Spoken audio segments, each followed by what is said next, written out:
Salutare și bine v-am găsit! Aici sunteți cu Matei, primul vostru vlogger care va face primul film. Suntem aici într-o brutărie și voi filma toate bunătățile și toate pâinicile care o fac.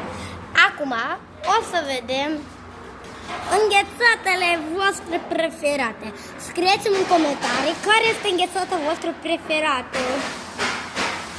Acum mergem în locul cu pâinici, unde vedem cele mai faimoase și cele mai gustoase pâinici de aici.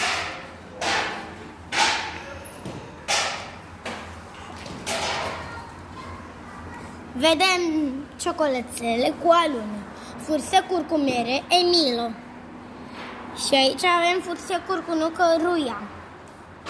Avem aici cele mai faimoase pâinici cu semințe și acum trecem la Drobăgeana